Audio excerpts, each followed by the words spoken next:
വിശുദ്ധ സുവിശേഷം നമുക്ക് ശ്രവിക്കാം.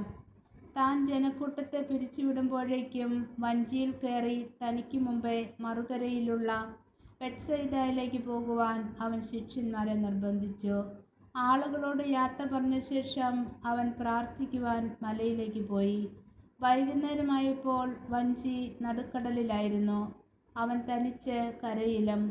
അവർ വഞ്ചി തുഴഞ്ഞ് അവശരായി എന്ന് അവൻ മനസ്സിലാക്കി. കാരണം കാറ്റ് പ്രതികൂലമായിരുന്നു. രാത്രിയുടെ 4-ാം യാമത്തിൽ അവൻ കടലിനു മീതെ നടന്ന് അവരുടെ അടുത്തെത്തി. അവരെ കടന്നു പോകുവാൻ ഭാവിച്ചു. അവൻ കടലിനു മീതെ നടക്കുന്നത് കണ്ട് അത് ഒരു ഭൂതമായിരിക്കുമെന്ന് കരുതി അവർ നിലവിളിച്ചു. അവരെല്ലാവരും അവനെ കണ്ട് പരിഭ്രമിച്ചു പോയി. ഉടനെ അവൻ അവരോട് സംസാരിച്ചു, ധൈര്യമായിരിക്കുവിൻ, ഞാനാണ്, ഭയപ്പെടേണ്ട. അവൻ വഞ്ചിയിൽ കയറി. അപ്പോൾ കാറ്റ് ശമിച്ചു.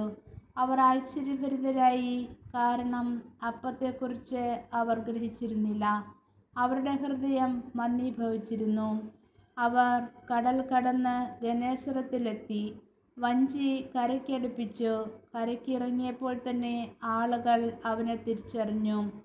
അവർ സമീപ പ്രദേശങ്ങളിലെല്ലാം ഓടി നടന്ന് രോഗികളെ കിടക്കയിലെടുത്ത് അവൻ ഉണ്ടെന്ന് കേട്ട സ്ഥലത്തേക്ക് കൊണ്ടുവരുവാൻ തുടങ്ങി.